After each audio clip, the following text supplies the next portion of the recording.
चलो शुरू करते हैं आज की क्लास। आज का टॉपिक है क्वेश्चन आंसर एनालिसिस।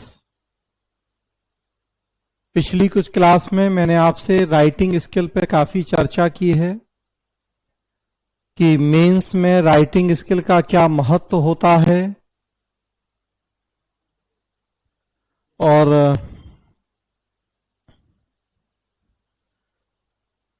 कैसे आप एक अच्छा आंसर लिखें, राइटिंग स्किल कैसे डेवलप की जा सकती है, टेल वर्ड्स जो होते हैं क्वेश्चंस में उनके मतलब क्या हैं। तो मैंने काफी विस्तार से आपसे चर्चाएं की हैं अब तक राइटिंग स्किल के ऊपर। उसी से जुड़ा ये आज की क्लास भी है, जिसमें कुछ प्रश्नों के एग्जाम्पल के माध्यम से हम बताएंगे आपको कि कैसे आपको आंसर लिखने होते हैं।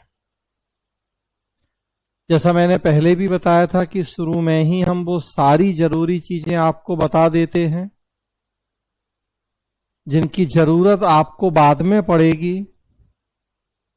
लेकिन हम वो शुरुआत में ही वो सारी चीजें क्लियर करते हुए ही आगे बढ़ते हैं बाद में, ताकि किसी को यह असमंजस या दुविधा ना हो कि क्या करें कैसे करें।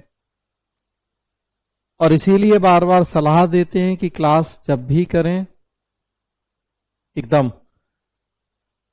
प्रॉपर रेगुलर करें, क्लास को छूटेगा बाद में दुविधा असमंजस होगी, हमें भी परेशान करेंगे और खुद भी परेशान होंगे। क्लियर डायरेक्शन दिए जाते हैं आपको कि किस दिन क्लास है किस दिन क्लास नहीं है, या लाइव है या रिकॉर्डेड है, उसके बाद भी मन में कंफ्यूजन रहे, डाउट्स रहें, फिर ग्रुप पे खुद परेशान हो, दूसरों को परेशान करें, तो उसका औचित्य नहीं है। कई बार पीछे भी बोल चुका हूं कि एकदम प्रॉपरली क्लास करें, रेगुलर क्लास अटेंड करें। हमें पता है कि आपकी क्या जरूरत है और कब कैसे उस जरूरत को पूरा किया जाना है, वो हमें पता है, तो हम उसके अकॉर्डिंग आपको वो सब करवाएंगे। तो क्वेश्चन आंसर एनालिसिस, इसमें एक टॉपिक जो कि आगे सिलेबस का पार्ट है, एग्जाम्पल के तौर पे एक वो टॉपिक लेंगे हम, उस टॉपिक से जुड़े हुए कुछ प्रश्न देखेंगे हम, कैसे उन प्रश्नों के नेचर में अंतर है, कैसे उनके आंसर में अंतर होगा, आपको कैसे आंसर लिखना है, इन सब चीजों पे बात करेंगे। आप देखेंगे एक ही टॉपिक है, उससे जुड़े कई सारे प्रश्न हैं और लगभग हर प्रश्न के आंसर अलग अलग हैं।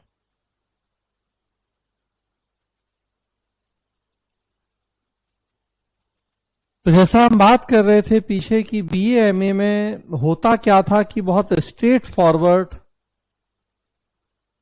बड़ा सीधे सीधे प्रश्न पूछे जाते थे। लोक प्रशासन क्या होता है, इसके अर्थ और क्षेत्र की व्याख्या करें। तो सबसे पहली बात कि यहां क्वेश्चन समझने में दिक्कत नहीं होती थी, क्वेश्चन की डिमांड क्या है ये बड़ी आसानी से हम पता लगा लेते थे। इवन स्टेट सर्विस में, विशेषकर बिहार में, अभी भी कुछ प्रश्न ऐसे होते हैं जो बहुत बच्चों जैसे प्रश्न लगते हैं देखने में, बिल्कुल सीधे सीधे स्ट्रेट फॉरवर्ड प्रश्न होते हैं, लेकिन सारे नहीं। यूपी का स्टैंडर्ड थोड़ा सा ऊपर होता है, कई बार प्रश्न को समझना ही चुनौतीपूर्ण हो जाता है, और यूपीएससी का स्टैंडर्ड और ऊपर है। और यहां एक सबसे बड़ी परीक्षा तो यहीं से शुरू हो जाती है कि आप प्रश्न की डिमांड को समझ लें। एक तरफ जहां क्लियर कट लिखा है कि प्रश्न क्या है, उसकी डिमांड पता है, और दूसरी तरफ आपको प्रश्न की डिमांड को ही समझने में कठिनाई, तो चुनौतियां तो देखिए शुरू हो ही जाएंगी यहां से।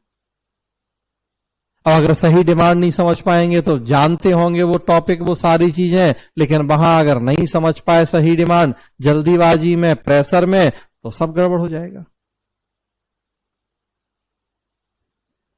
और इसीलिए हम बात कर रहे थे कि जितना प्रैक्टिस करेंगे उतना परफेक्शन आएगा आपको इस काम में, और दोनों जरूरी है, प्रैक्टिस भी और परफेक्शन भी, अगर मेंस में अच्छा करना है तो।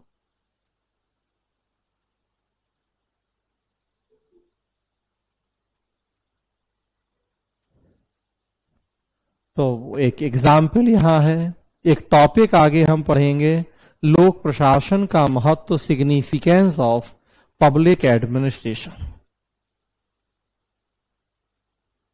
डिटेल आगे पढ़ेंगे, अभी मेरा उद्देश्य टॉपिक पढ़ाना नहीं है। अभी मेरा उद्देश्य, जैसा आज की क्लास का नाम है, क्वेश्चन आंसर एनालिसिस, थोड़ा सा क्वेश्चन, उनके आंसर, उस पर थोड़ा एक आइडिया देना है आपको कि कैसे प्रश्न पूछे जाएंगे, कैसे आपको आंसर लिखना है, और कैसे अलग अलग प्रश्नों के आंसर अलग अलग होने हैं। तो लोक प्रशासन का महत्व जब हम पढ़ते हैं तो एक स्टेटमेंट, बड़ा पॉपुलर स्टेटमेंट है वहां, हमने उस स्टेटमेंट को यहां इस तरीके से एक फ्लो चार्ट या डायग्राम के रूप में प्रेजेंट किया है। कहा जाता है कि लोक प्रशासन दो भूमिकाओं वाला विषय है। वो एक कार्य या प्रक्रिया भी है, उसका एक एप्लीकेशन पार्ट है, अप्लाइड सेक्शन, और दूसरा लोक प्रशासन एक सिद्धांत या विचार भी है, एक सब्जेक्ट भी है, उसका एक थ्योरेटिकल पार्ट भी है।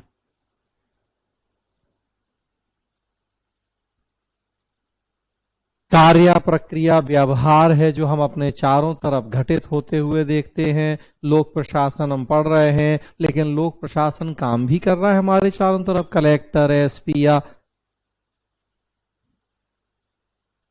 राज्यपाल, राष्ट्रपति से लेके टॉप टू बॉटम बहुत सारा जो एडमिनिस्ट्रेटिव स्ट्रक्चर है, मशीनरी है, वो सब काम कर रही है, वो हम देख भी रहे हैं।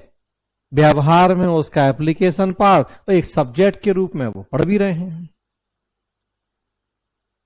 दोनों भूमिकाएं हैं लोक प्रशासन की,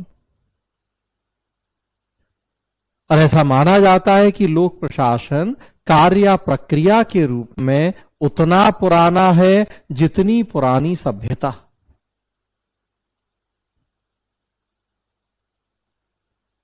जब से मानव सभ्यता का जन्म है तब से लोक प्रशासन का हम व्यावहारिक पक्ष देख पा रहे हैं।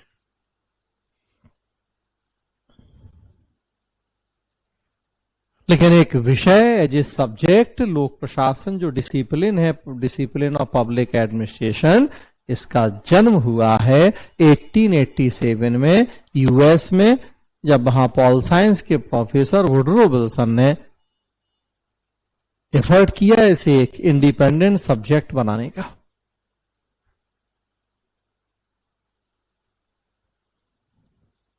सिंधु घाटी सभ्यता देखिए आप, अगर हम अपने देश में वहीं से शुरुआत माने मानव सभ्यता की, जो हमारे पास साक्ष्य हैं, प्रमाण हैं,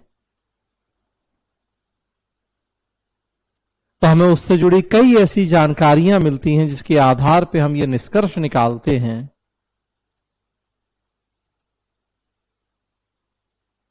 कि सिंधु घाटी सभ्यता में एक सुव्यवस्थित प्रशासनिक ढांचा विद्यमान था। सड़कें चौड़ी थी, उन पर सफाई की व्यवस्था थी, सार्वजनिक स्नानागार था जिसका धार्मिक के अलावा प्रशासनिक महत्व था, क्या ऐसी कई और बातें।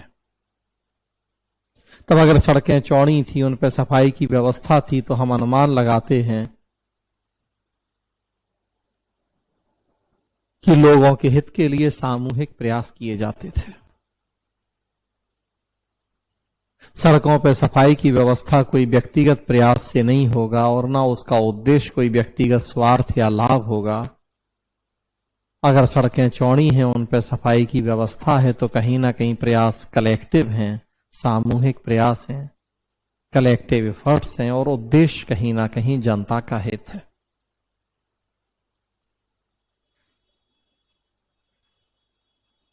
और जनता के हित में किए गए जो सामूहिक प्रयास हैं, उन्हीं को हम लोक प्रशासन की संज्ञा देते हैं। तो मतलब सिंधु घाटी सभ्यता में लोक प्रशासन का अस्तित्व था, और तब से लेके आज तक आप देखेंगे हमेशा, कोई भी काल हो, कोई भी टाइम हो, कभी भी ऐसा नहीं हुआ कि लोक प्रशासन एक कार्य या प्रक्रिया के रूप में विद्यमान नहीं रहा हो। तो वही बात यहां कही जाती है कि लोक प्रशासन कार्य या प्रक्रिया के रूप में सभ्यता जितना पुराना है, और तब से लेके आज तक हम इसका व्यापक महत्व देख सकते हैं। कोई चीज सभ्यता जितनी पुरानी है, आज तक चली आ रही है, इस बात का मतलब ही है कि उस चीज का बहुत व्यापक महत्व है, तभी इतनी पुरानी होने के बाद भी वो अस्तित्व में है। कोई भी चीज जो महत्वहीन होती है, वो कभी भी इतने लंबे समय तक सरवाइव नहीं कर पाती है। इतने लंबे समय तक जो सरवाइव कर रहा है, वो तभी कर रहा है कि जब उसका कुछ उतना सिग्निफिकेंस है, उसका महत्व है। तो इस तरीके से हम लोक प्रशासन के महत्व को देखते हैं। 3 पॉइंट के अंतर्गत फिर लोक प्रशासन का महत्व पढ़ा जाता है, सभ्यता के उदय से लेकर आज तक, व्यक्ति के जीवन में पालने से लेकर चिता तक, प्रशासी राज्य या एडमिनिस्ट्रेटिव स्टेट की संकल्पना। इन 3 पॉइंट के अंतर्गत हम लोक प्रशासन का महत्व पढ़ते हैं कि जब से मानव सभ्यता का जन्म है, तब से लेके आज तक लोक प्रशासन है। जैसा थोड़ा सा भी मैंने चर्चा की आपसे। दूसरा हम देखते हैं उस सभ्यता में निवास करने वाला एक एक व्यक्ति, तो व्यक्ति जब से जन्म लेता है, तब से लेकर उसकी मृत्यु तक पुनः लोक प्रशासन का व्यापक महत्व होता है।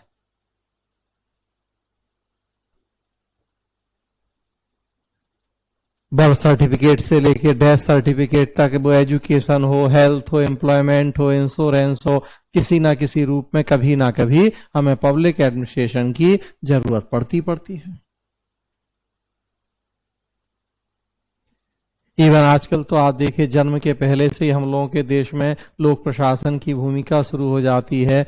माँ के गर्भ में पलने वाला बच्चा लड़का या लड़की है, हम उसके लिंग की जांच नहीं कर सकते, सरकार ने कानून बना के उसे इलीगल ठहराया है। तो देखिए, तभी से लोक प्रशासन की भूमिका शुरू हो जाती है। तो बॉम्ब टू टॉम्ब, पालने से लेकर चिता तक। और लोक प्रशासन के बहुत व्यापक महत्व को देखते हुए पब्लिक एडमिनिस्ट्रेशन के बड़े एक रेनोन्ड स्कॉलर हैं ड्वाइट वाल्डो, उन्होंने एडमिनिस्ट्रेटिव स्टेट या प्रशासी राज्य का कॉन्सेप्ट दिया है। उसमें उन्होंने भी राज्य के अस्तित्व के लिए प्रशासन की भूमिका और महत्व को बहुत जरूरी बताया है। ड्वाइट वाल्डो ने कहा है कि वर्तमान राज्य, वर्तमान मतलब जब उन्होंने कॉन्सेप्ट दिया था 1947-48 के आसपास, तब उन्होंने कहा कि हम वर्तमान राज्य की कल्पना बिना प्रशासन के कर ही नहीं सकते। प्रशासन ना हो, एक सक्षम दक्ष कार्य कुशल प्रशासन ना हो, तो राज्य का अस्तित्व खतरे में।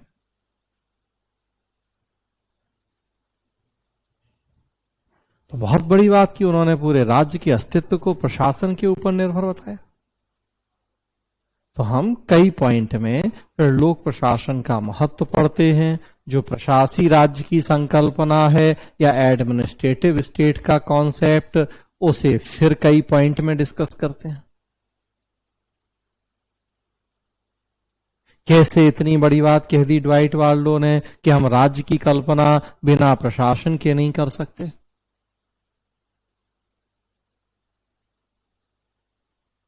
तो अगेन कई पॉइंट में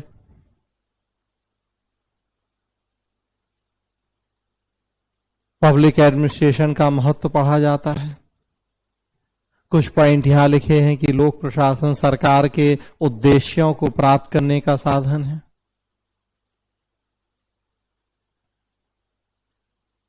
सरकार जो भी नीतियां बनाती है उनको जनता के बीच में इंप्लीमेंट करने, लागू करने की जिम्मेदारी पब्लिक एडमिनिस्ट्रेशन की होती है।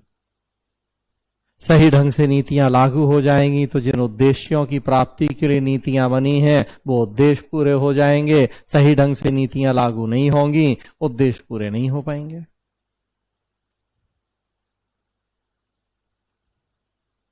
चूंकि लोक प्रशासन में योग्य, अनुभवी, प्रशिक्षित कार्यकर्ता होते हैं तो नीतियों के निर्माण में भी इनकी भूमिका होती है। बिना प्रशासन के सहयोग के, परामर्श के बेहतर नीतियों का निर्माण नहीं होता, तो उद्देश्यों के निर्धारण में भी इनकी भूमिका होती है। इनकी एडवाइस, इनके सजेशंस को ध्यान में रखते हुए ही पॉलिसी बनाई जाती है।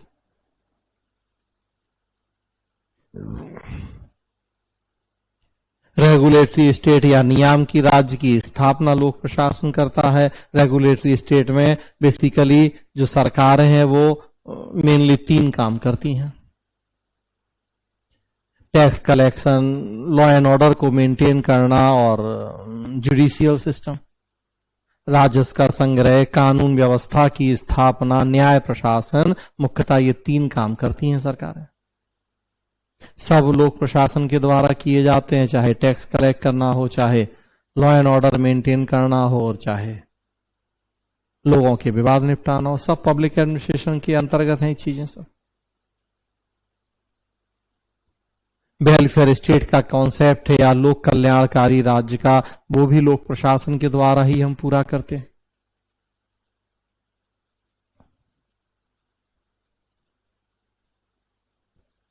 लोक कल्याणकारी राज्य में सरकार जनता के समावेशी विकास पे बल देती है।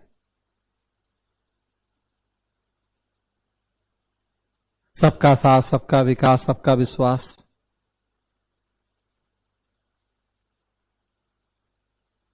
अमीर, गरीब, ऊंचा नीचा, कोई भेदभाव हम नहीं करते। सबके कल्याण, सबके विकास के लिए सरकार प्रयास करती है।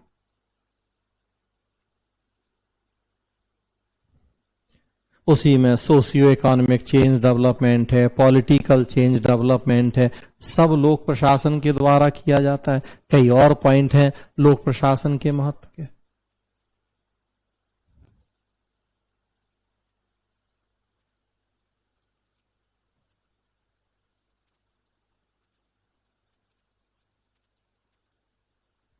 लोकतंत्र का वाहक है, समाज में स्थायित्व, निरंतरता बनाता है, करोड़ों लोगों को नौकरी दे रहा है, निजी प्रशासन को भी कंट्रोल करता है, और एक सब्जेक्ट के रूप में इसका हम अध्ययन, अध्यापन भी कर रहे हैं। तो इस तरह से बहुत सारे पॉइंट के अंतर्गत हम लोक प्रशासन का महत्व पढ़ते हैं। लोक प्रशासन का जो महत्व है इसे भी हम 2 पार्ट में डिवाइड करके पढ़ते हैं। एक बिफोर एलपीजी क्या महत्व था और दूसरा आफ्टर एलपीजी क्या महत्व है।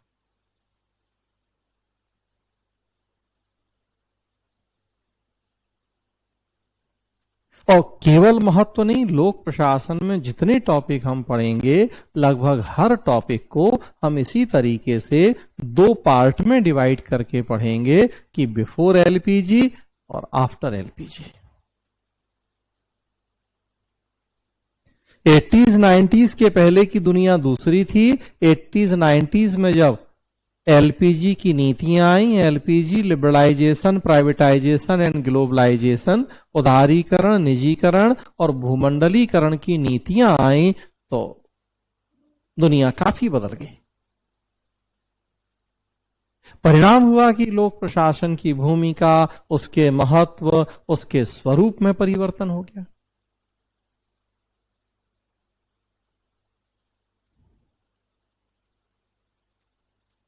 तो हम बिफोर एलपीजी भी पढ़ेंगे, आफ्टर एलपीजी भी महत्व पढ़ेंगे। उसकी उपयोगिता, उसकी रेलिवेंस क्या है वो देखेंगे।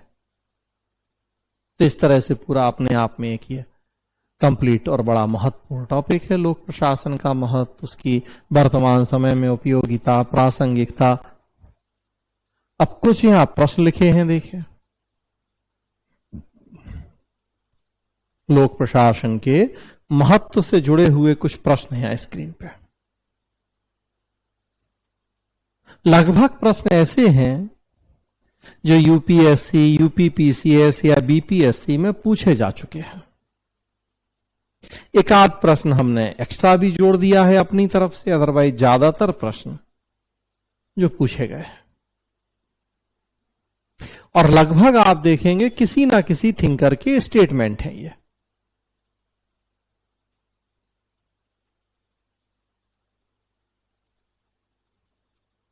सब लोग प्रशासन के महत्व से जुड़े हुए हैं।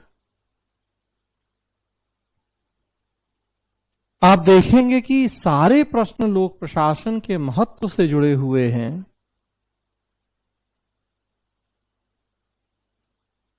लेकिन सबके आंसर अलग अलग हैं। जो यहां बेसिकली मैं थोड़ा सा बस आपको शुरू में ही बताना और समझाना चाह रहा हूं कि कैसे हमें क्वेश्चन की डिमांड के अकॉर्डिंग अपने आंसर को लिखना होता है। पहली बात आप देखिए, किसी भी प्रश्न में यह लिखा नहीं दिखेगा आपको कि लोक प्रशासन के महत्व की चर्चा करें। ये जो प्रश्न है उसके जो शब्द हैं उनको ध्यान से पढ़ते हुए ये आपको गैस करना होगा कि हमें महत्व लिखना है या क्षेत्र लिखना है या क्या। तो एक तरफ जहां प्रश्न लिखा है कि लोक प्रशासन के महत्व से क्या समझते हैं, और दूसरी तरफ प्रश्न लिखा है कि यदि प्रशासन ना हो तो सरकार एक परिचर्चा क्लब बन जाएगी। तो देखिए, है दोनों में अंतर की नहीं है? महत्व क्लियर लिखा दिख रहा है कि लोक प्रशासन के महत्व से क्या समझते हैं। बीएएमए में इसी तरह के प्रश्न होते थे। तो हम बात कर रहे थे कि जो सोशल साइंस वाले हैं, बीएमए करके आए हैं, उन्हें ये क्वेश्चन प्रैक्टिस, राइटिंग स्किल की बहुत जरूरत नहीं पड़ी। अब लोक प्रशासन के महत्व से क्या समझते हैं, इसके लिए पहले से कोई बहुत प्रैक्टिस करने की जरूरत नहीं है। कोई भी किताब खोलेंगे, नोट्स खोलेंगे, एक टॉपिक मिलेगा आपको लोक प्रशासन का महत्व, 8-10 पॉइंट, आप जाके वही नोट्स बनाएंगे, याद करेंगे, लिखाएंगे, वही प्रश्न में है, हो जाएगा। लेकिन यहां अब ऐसा प्रश्न नहीं है। बिहार में कुछ मिल जाएंगे आपको ऐसे प्रश्न अभी भी कि लोक प्रशासन के महत्व से क्या समझते हैं।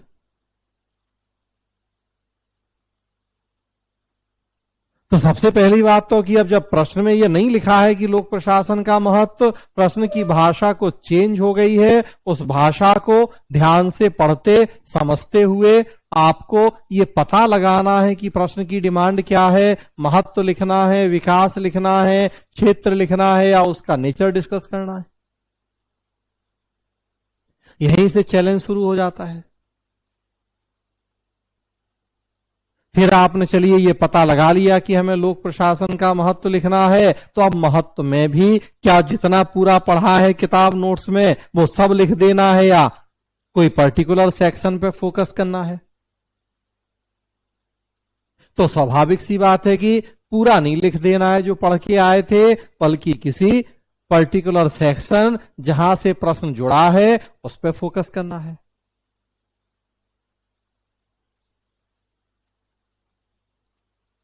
बीएमए में देखेंगे, इवन बिहार में आप देखेंगे 5 या 6 प्रश्न सॉल्व करने हैं, बिहार में 6 करने हैं। बीएमए में भी जहां जैसा सिस्टम, जनरली 5 प्रश्न।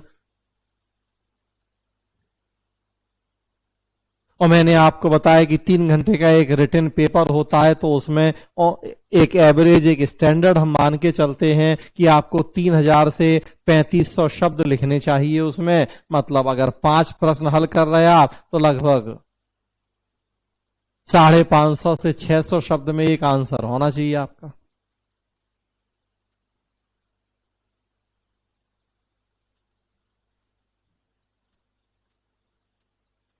तो लोक प्रशासन के महत्व से क्या समझते हैं, इस पर 600 शब्द लिखना है, तो स्वाभाविक सी बात है कि महत्व के बारे में जितना जानते हैं सब लिखना पड़ेगा, तब 600 शब्द पूरेंगे।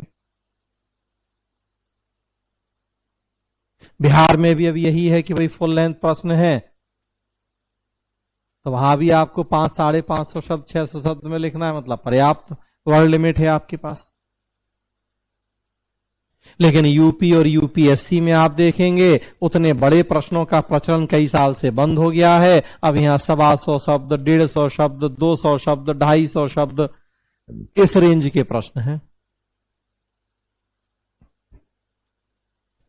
तो कहां आपके पास 600 शब्द लिखने के लिए हैं और कहां 150 शब्द हैं। 600 में तो सब लिखना पड़ेगा, तब जाके 600 पूरेंगे, लेकिन 150,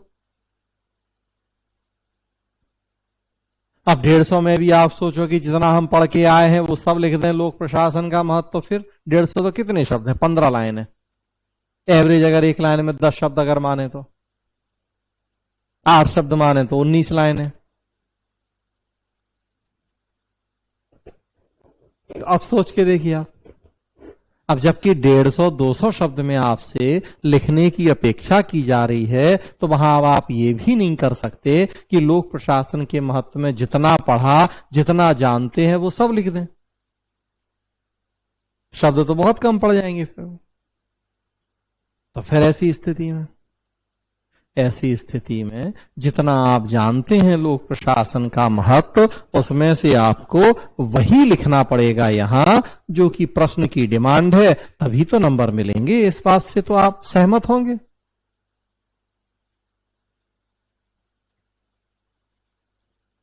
कि 600 शब्द, 800 शब्द या 1000 शब्द आप तैयार करके गए हैं महत्व के बारे में, लेकिन यहां तो आपसे 150 ही लिखने के लिए कहा जा रहा है, तो 1000 में वही 150 तो आप निकालेंगे जो यहां प्रश्न की डिमांड के अकॉर्डिंग ज्यादा सटीक हैं। कि पूरे 600 लिखाएंगे या 600 में से कुछ भी 150 लिखाएंगे, तो ऐसा तो नहीं चलेगा। और इन्हीं चीजों के लिए प्रैक्टिस करनी पड़ेगी कि आपके पास किसी टॉपिक के बारे में 600 की नॉलेज है या 800 या 1000 शब्द की नॉलेज है। अब यहां आपसे उसे 150 शब्द में, 200 शब्द में लिखने के लिए कहा गया है। 1000 में से कौन से 200 लिखने हैं ये छांटना है। बिना प्रैक्टिस के कैसे करेंगे ये? जितने ये प्रश्न लिखे हैं वही है इन सबके साथ। कि लोक प्रशासन का महत्व अपने आप में कंप्लीट टॉपिक है। हम नोट्स आपको देंगे, आप अपने से नोट्स बनाएंगे। कई हजार शब्दों में वो लोक प्रशासन का महत्व का नोट्स होगा। ये जितने प्रश्न लिखे हैं मैक्सिमम 200 शब्द में आपको लिखना है इनका आंसर। तब जहां 2000 की जानकारी आपको है वहां 200 में लिखने के लिए कहा जा रहा है, तो फिर वही 200 तो लिखना है जो पूछा जा रहा है आपसे। तो आप देखिए जो बीए एमए का लेवल था, जो यहां का लेवल है, उसमें काफी अंतर है। टॉपिक वही है, सिलेबस भी ऑलमोस्ट देखेंगे तो वही है, लेकिन चूंकि प्रश्न पूछने का तरीका बदल गया है, डिमांड बदल गई है,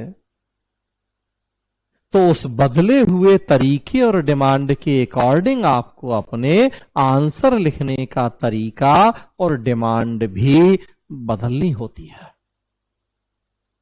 और उसके लिए प्रैक्टिस की जरूरत पड़ती है।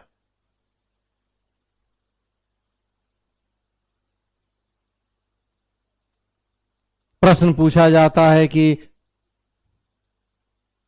भारत का संविधान राष्ट्रपति को विपुल विधायी शक्तियां प्रदान करता है, व्याख्या कीजिए।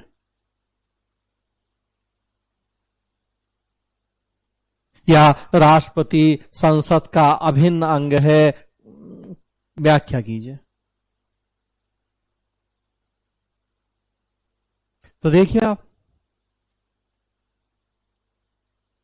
राष्ट्रपति संसद का अभिन्न अंग है या राष्ट्रपति को व्यापक विधायी शक्तियां दी गई हैं, दोनों प्रश्न सेम हैं। आपको क्या लिखना है इसमें? राष्ट्रपति की जो लेजिस्लेटिव पावर या विधायी शक्तियां हैं उनकी चर्चा करनी है।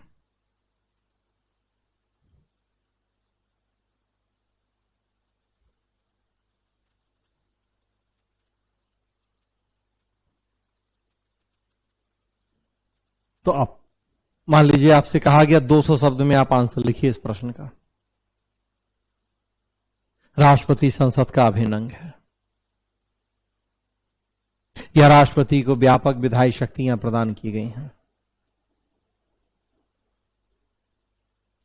शुरुआत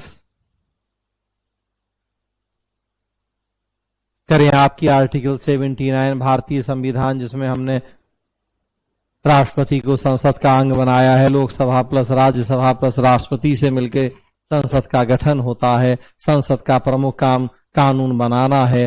राष्ट्रपति को भी हमने अंग बनाया है। बहुत सारी इसे भी शक्तियां दी हैं कानून निर्माण से जुड़ी। क्या क्या शक्तियां दी हैं? संसद का सत्र बुलाता है, समाप्त करता है, विधेयकों को स्वीकृति देता है। जो जो आप लिखिए, कंक्लूड कर दीजिए।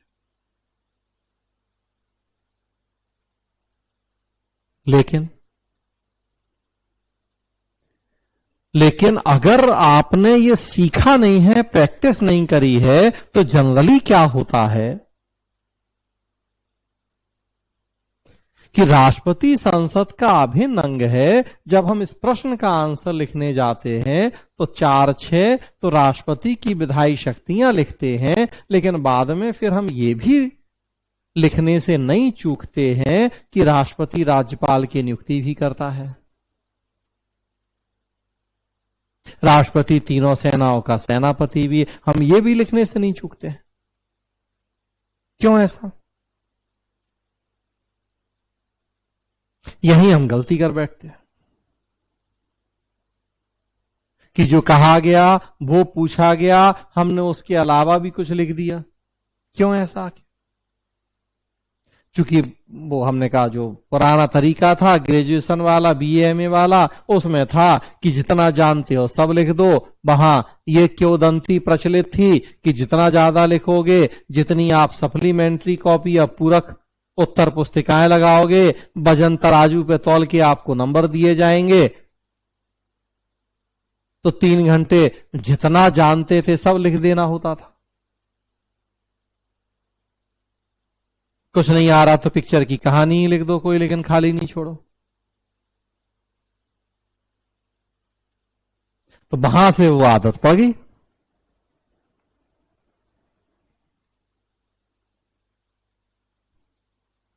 यहां ऐसा नहीं है।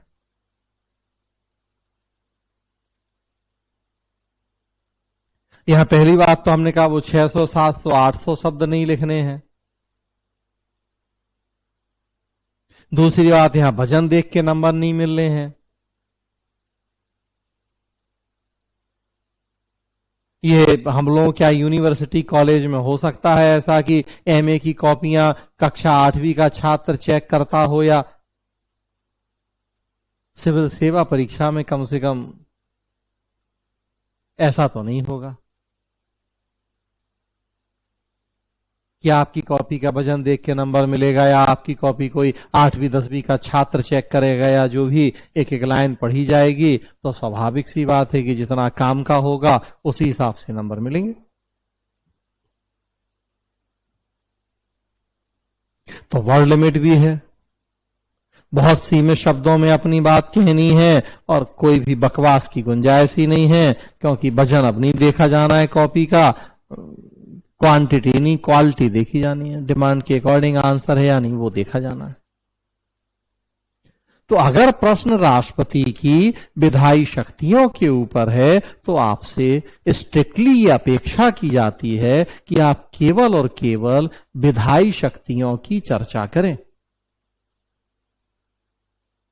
कई बार कॉन्सेप्ट क्लियर नहीं होने से भी ऐसा होता है कि राष्ट्रपति की शक्तियां तो पढ़ ली, लेकिन विधायी और कार्यकारी में डिफरेंस क्या है ये नहीं जान पाए।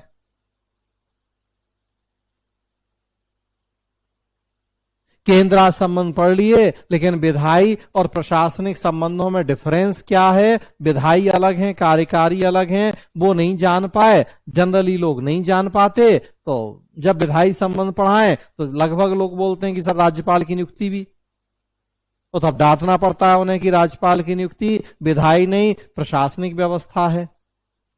विधायी का मतलब है निर्माण, प्रशासनिक का मतलब है क्रियान्वयन, तो निर्माण से जुड़ी बातें करनी है, क्रियान्वयन से जुड़ी बातें नहीं। तो अक्सर यह भी समस्या है कि कॉन्सेप्ट क्लैरिटी नहीं है लोगों को, और कई बार कॉन्सेप्ट क्लैरिटी है लेकिन वो जितनी जानकारी है तो दूसरे को बताने का जो एक मोह, जो लोभ है, वो हजम नहीं कर पाते हैं। लगता है जितना जानते हैं सब बता दो। जो नहीं पूछा गया वो भी। यहां ऐसा नहीं होता, यहां आप क्या जानते हैं से मतलब नहीं है, जो हम पूछ रहे हैं बस उतना बोलना है, नहीं जानते तो चुपचाप बैठना है, सॉरी बोलना है। ना ओवर स्मार्ट बनना है, ना कोई एक्स्ट्रा ज्ञान बखारना है, क्योंकि जितना आप जानते हैं हम उससे कई गुना ज्यादा जानते हैं। तो वैसी स्थिति में बस आपसे जितना कहा गया है वो कीजिए, वो बताइए, अपनी तरफ से ओवर स्मार्ट नहीं बनिए आप कि नहीं सर ऐसा भी, नहीं सर वैसा भी। आपको पता है तो हमें पता नहीं है कि नहीं सर ऐसा भी और नहीं सर वैसा भी। हम बेवकूफ हैं, धूप में बाल सफेद कर लिए हैं।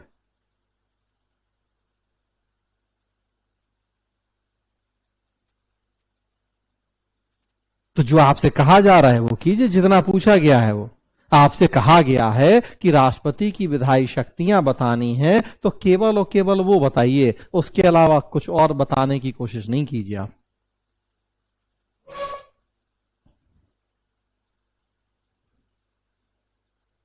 उसी के अकॉर्डिंग फिर आंसर बदल जाते हैं, क्वेश्चन बदलते हैं तो, क्योंकि हमें टू द पॉइंट उतनी ही बात लिखनी है जितनी हमसे कही गई है, जितनी हमसे पूछी गई है, कुछ एक्स्ट्रा नहीं करना है। और यही कारण है कि एक ही टॉपिक से जुड़े यहां इतने सारे प्रश्न लिखे हैं, लेकिन सबके आंसर अलग अलग हैं, क्योंकि डिमांड अलग अलग है। कोई किसी 200 शब्द पे फोकस कर रहा है, कोई किसी दूसरे 200 पे फोकस कर रहा है, कोई किसी तीसरे 200 पे फोकस कर रहा है।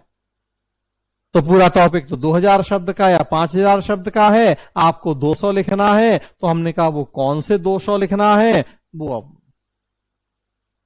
हमें देखना है। प्रश्न, यदि प्रशासन ना हो तो सरकार एक परिचर्चा क्लब बन के रह जाएगी। आप देखिए जो महत्व का ये पहला पॉइंट है कि लोक प्रशासन सरकार के उद्देश्यों की प्राप्ति का साधन है। केवल इस पहले पॉइंट के संदर्भ में पूरा आंसर हो जाएगा उस पॉइंट का, उस पहले प्रश्न का। कि यदि प्रशासन ना हो तो सरकार एक परिचर्चा क्लब बन जाएगी। बाकी पॉइंट की हम चर्चा ही नहीं करेंगे आंसर में, और या बाकी पॉइंट की चर्चा करेंगे भी तो वो पहले पॉइंट के कॉन्टेक्स्ट में चर्चा करेंगे। वो अलग से कहीं नहीं दिखेंगे पॉइंट, वो पहले पॉइंट के पार्ट के रूप में होंगे बाकी पॉइंट।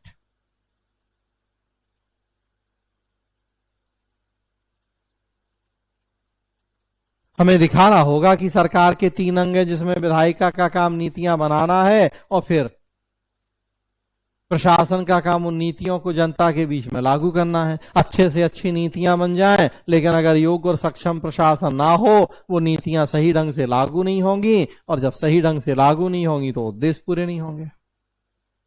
मतलब क्या, सरकार एक परिचर्चा क्लब बन के रह जाएगी, एक डिबेट क्लब, संसद की, जहां बैठे विचार विमर्श करें, चर्चाएं करें, कानून बनाएं, लेकिन उसके बाद जीरो जीरो, क्योंकि कानून बनाने से तो कुछ नहीं होगा जब तक वो सही तरीके से लागू नहीं होगा। और लागू करने वाली जो मशीनरी है वो है नहीं आपके पास प्रशासन, या है उतनी वो एफिशिएंट नहीं है, उतनी इफेक्टिव नहीं है वो। तो कैसे लोक प्रशासन के कंधों पे सरकार की नीतियों के बेहतर क्रियान्वयन की जिम्मेदारी है, उस पे फोकस कर रहा है ये पहला प्रश्न। कि यदि प्रशासन ना हो तो सरकार एक परिचर्चा क्लब बन जाएगी, तो हमें उस पे फोकस करना है, उस पे लिखना है 200 शब्द। बाकी पॉइंट भी हमने कहा, अब अगर हमें 200 कम पड़ रहा है पहली ही लाइन में तो हम बाकी को जोड़ें, लेकिन वो ये नहीं लगे कि अलग से जोड़ रहे हैं हम, वो उसी के हिस्से लगे। कि लोक प्रशासन सरकार की नीतियों को लागू करता है, अब भले वो नीतियां राजस्व के संग्रह से जुड़ी हों या जनता के समावेशी विकास से। तो हमने कहीं अलग से नहीं दिखाया कि नियामकी राज्य या लोक कल्याणकारी राज्य, उसी पहले पॉइंट से रिलेट करते हुए हमने बाकी की चर्चा करनी है। ये हमारी अब कुशलता है, समझदारी है, और इसके लिए हमें प्रैक्टिस चाहिए, नॉलेज चाहिए है इसके लिए। More study, more practice, more knowledge, more perfect.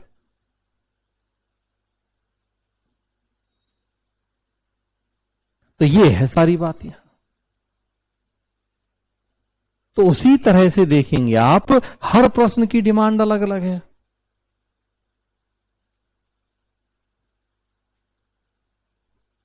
प्रश्न की डिमांड अलग अलग है तो आंसर अलग अलग है।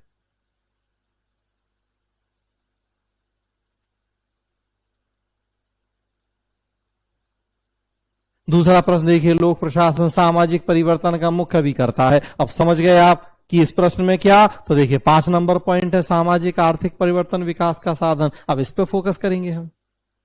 अब वो पूछा जा रहा है हमें कि लोक प्रशासन सामाजिक परिवर्तन का एजेंट है। अब यहां फोकस होगा हमारा शिक्षा, स्वास्थ्य, रोजगार, कैसे इसके लिए लोक प्रशासन काम कर रहा है।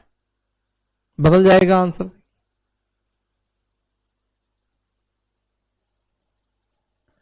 तीसरा प्रश्न है, लोक प्रशासन सभ्य जीवन का रक्षक मात्र ही नहीं बल्कि सामाजिक आर्थिक परिवर्तन और विकास का साधन है। अब इसमें आप देखिए तो 3 नंबर और 4 नंबर, इन 2 पॉइंट से जुड़ा हुआ प्रश्न है ये।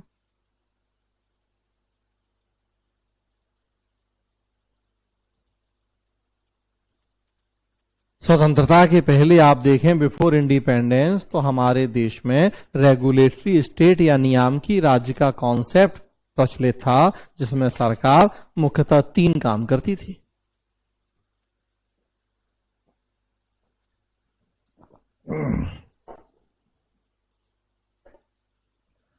राजस्व वसूली, कानून व्यवस्था और न्याय।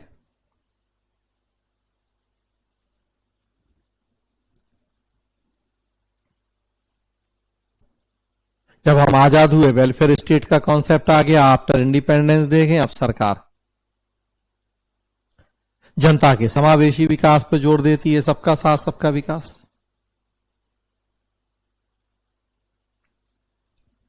जवाहरलाल नेहरू का स्टेटमेंट है ये स्वतंत्रता के समय, उन्होंने कहा कि जो अब स्वतंत्र भारत का लोक प्रशासन होगा, ये केवल सभ्य जीवन का रक्षक नहीं होगा।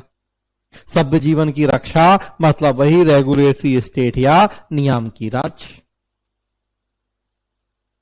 एक ऐसा समाज जहां दंगे फसाद ना हो, चोरी डकैती ना हो, लोग ईमानदारी से टैक्स दे रहे हो, सरकार के पास पर्याप्त राजस्व हो, आपस के लोगों के विवाद हैं उनके निपटारे की एक मैकेनिज्म हो, तो देखिए हम उम्मीद करते हैं कि लोग एक अपना सभ्य बेहतर जीवन जी पाएंगे, शांतिप्रिय समाज होगा। तो नेहरू कह रहे कि नहीं, अब स्वतंत्र भारत में लोक प्रशासन केवल राजस्व इकट्ठा करने और दंगा फसाद रोकने तक ही अपने आप को सीमित नहीं रखेगा, जैसा कि ब्रिटिशर्स करते थे,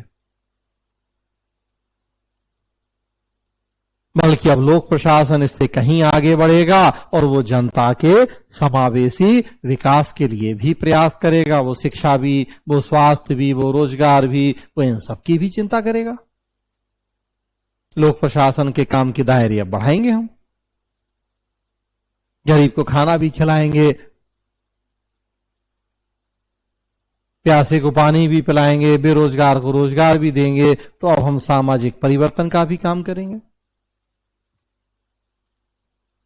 तो तीसरे और चौथे पॉइंट को ध्यान में रखते हुए आंसर लिखना है, लोक प्रशासन की जो परिवर्तनशील भूमिका है बिफोर इंडिपेंडेंस और आफ्टर इंडिपेंडेंस, उन दोनों पे फोकस करते हुए प्रश्न है।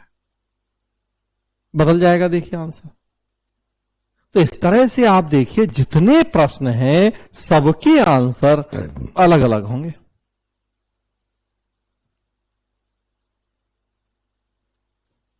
बाकी मैंने आपको पहले बताया ही कि सबसे पहले तो प्रश्न को ध्यान से पढ़िए, अंडरस्टैंड द क्वेश्चन, उसके बाद एक आंसर फॉर्मेट बना लीजिए कि क्या क्या लिखेंगे, तब फिर आप आंसर लिखिए। उनके अंदर भी क्या क्या बातें हैं वो हम अलग से क्लास में आपसे डिटेल चर्चा कर ही चुके हैं पहले।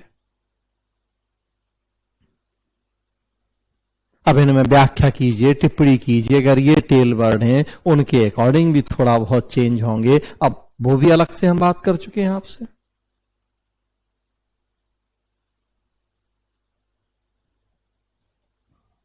अगला प्रश्न लिखा है 1980 के दशक के पश्चात निजी संस्थाओं की भूमिका बढ़ रही है, लेकिन लोक प्रशासन के केंद्रीय स्थान में कोई कमी नहीं आई है।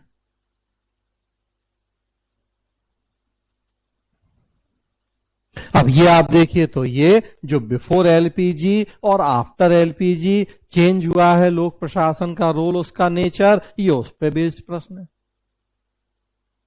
लिखा है प्रश्न में 1980 के दशक के पश्चात, वही 80s 90s बिफोर मतलब एलपीजी की नीतियां, तो बिफोर एलपीजी क्या था, आफ्टर एलपीजी क्या है। वो प्रश्न कह रहा है कि आफ्टर एलपीजी हम प्राइवेटाइजेशन कर रहे हैं, प्राइवेट कंपनियों के रोल को बढ़ा रहे हैं, गवर्नमेंट के रोल को बैक कर रहे हैं, उसके बाद भी लोक प्रशासन का महत्व प्रासंगिकता बनी हुई है, उसमें कोई कमी नहीं आई है। अब हमें वर्तमान समय में लोक प्रशासन का महत्व दिखाना है। आजकल क्या काम कर रहा है लोक प्रशासन, जो ट्रेडिशनल काम थे वो, लेकिन आजकल और क्या क्या नए काम कर रहा है, वो इकोलॉजी, एनवायरमेंट हो, वो रक्षा हो, वो अंतरिक्ष हो, या वो क्लाइमेट चेंज हो, या ग्लोबल वार्मिंग हो, या वो ग्लोबल टेररिज्म हो, या और ऐसे बहुत सारे काम जो आज लोक प्रशासन कर रहा है, कि अब उसका क्या सिग्निफिकेंस, क्या रेलिवेंस है उसका। प्राइवेट कंपनियों को रेगुलेट करना है तो रेगुलेटरी अथॉरिटीज हैं, पब्लिक प्राइवेट पार्टनरशिप है। आज अब किस रूप में लोक प्रशासन की भूमिका है, फिर देखिए आंसर बदल गया। सब लोक प्रशासन के महत्व की ही बात है। जब हम टॉपिक पढ़ेंगे तो ओवरऑल टॉपिक में ये सब पढ़ लेंगे,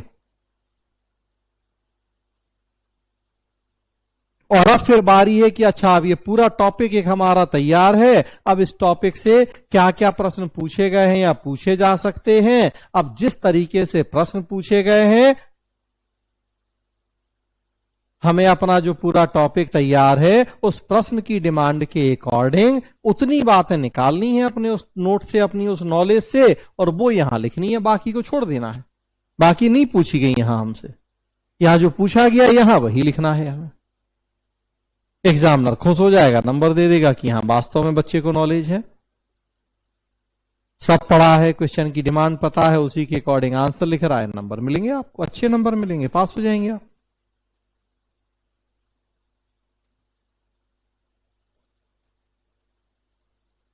अगर ऐसा आपने 100-200 प्रश्नों में भी कर लिया,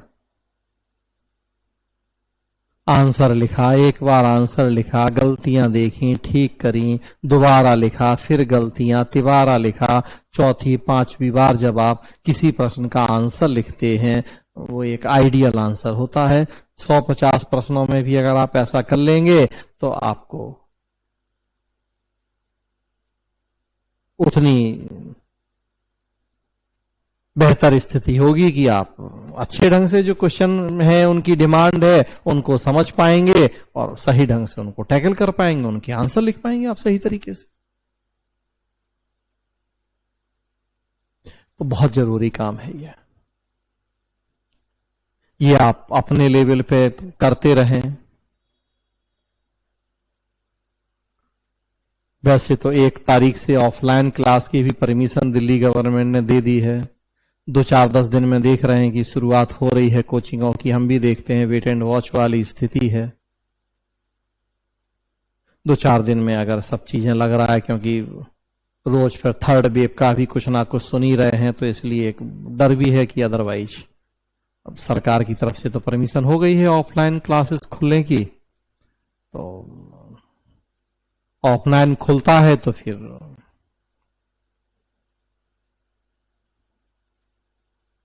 ये जो क्वेश्चन प्रैक्टिस वाला काम है ऑफलाइन में पॉसिबल हो जाता है, ऑनलाइन में दिक्कत है सबको करने में।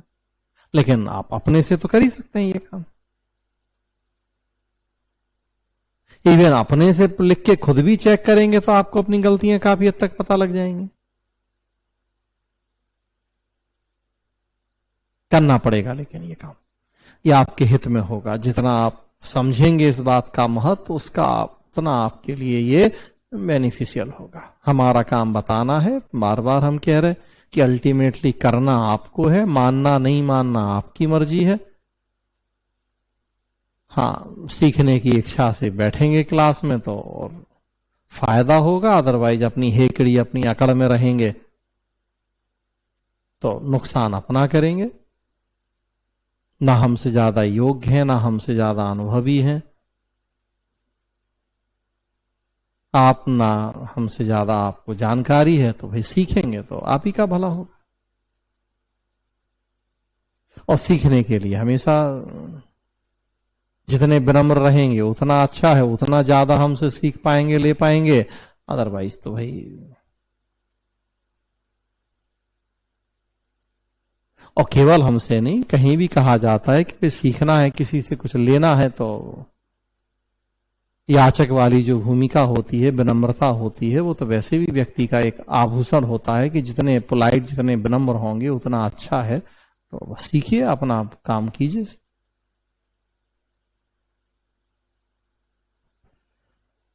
तो आज की क्लास रोकेंगे हम, बस ये कुछ एक बातें थी। ओवरऑल आपको एक आइडिया देना था मुझे, आंसर कैसे लिखने हैं, कैसे क्वेश्चन का नेचर बदलता है तो आंसर बदलते हैं। डिटेल टॉपिक डिस्कस होगा सब। ये बस एक कहें कि एक ट्रेलर था, एक एग्जाम्पल था कि बहुत सारी अब तक मैंने आपसे बातें करी हैं। एक नई क्लास ऐड कर रहे हैं जो मैंने कहा हम परसों करेंगे, टाइम मैनेजमेंट या समय प्रबंधन। आज एक ये भी बहुत बड़ी चुनौती आपके सामने है। चुनौती हमेशा से रही है, लेकिन पहले कोई इतना बताने समझाने वाला नहीं था जितना अब हैं। हम कर रहे हैं प्रयास बहुत रिसर्च करके एक एक चीज की, ताकि बिल्कुल मुझे स्पून फीडिंग कहा जाता है वो करवा दें आपको। उसके बाद भी अब अगर आप बेहतर नहीं कर पाए तो समय प्रबंधन या टाइम मैनेजमेंट एक बहुत बड़ी चुनौती आपके सामने होती है। 24 घंटे का समय है, कैसे मैनेज करें। हफ्ता हो गया, महीने हो गए, उसके बाद भी अपने आप को जब देखते हैं तो जहां महीने भर पहले थे बाद में भी वहीं पाते हैं। तो समय बहुत कीमती है, बहुमूल्य है। जनरल सी एक क्लास होगी टाइम मैनेजमेंट के ऊपर परसों। कल रिकॉर्डेड क्लास ही चलेगी, छुट्टी नहीं करेंगे। कल फिर मैं नहीं हूं, मुझे थोड़ा जाना है हॉस्पिटल ही काम से। सो जो 2 रिकॉर्डेड क्लास हुई हैं उसके आगे की रिकॉर्डेड क्लास करेंगे कल, और लाइव भी फिर दोबारा हम कर ही रहे हैं तो वो होगा। सो परसों फिर लाइव करेंगे। परसों का टॉपिक होगा टाइम मैनेजमेंट या समय प्रबंधन, और तब उसके बाद फर्स्ट पेपर फर्स्ट यूनिट से प्रॉपरली क्लास शुरू होगी। सो आज के लिए इतना ही, मिलेंगे आगे। आप में से जो लोग अगर कोई ऐसे हैं जिन्होंने अभी एडमिशन नहीं करे हैं, फीस बैलेंस है, तो ये आप लोग आजकल में काम कर लीजिए, क्योंकि जैसे ही क्लास शुरू होगी केवल उन्हीं को हम एडमिट करेंगे, उन्हीं को परमिट करेंगे जो एडमिशन जिनके हैं, जिनके फुल पेड हैं। तो इसलिए आप लोग अगर ऐसे लोग हैं, कोई इसमें नहीं है, सबके एडमिशन है, बहुत अच्छी बात है, लेकिन अगर आप में से कोई ऐसा है तो वो आजकल में अपने ये काम पूरे कर ले, अदरवाइज फिर क्लास रुक जाएगी उनकी। सो आज के लिए इतना ही, धन्यवाद। कल रिकॉर्डेड क्लास चलेगी और परसों फिर हम मिलेंगे, टॉपिक होगा टाइम मैनेजमेंट।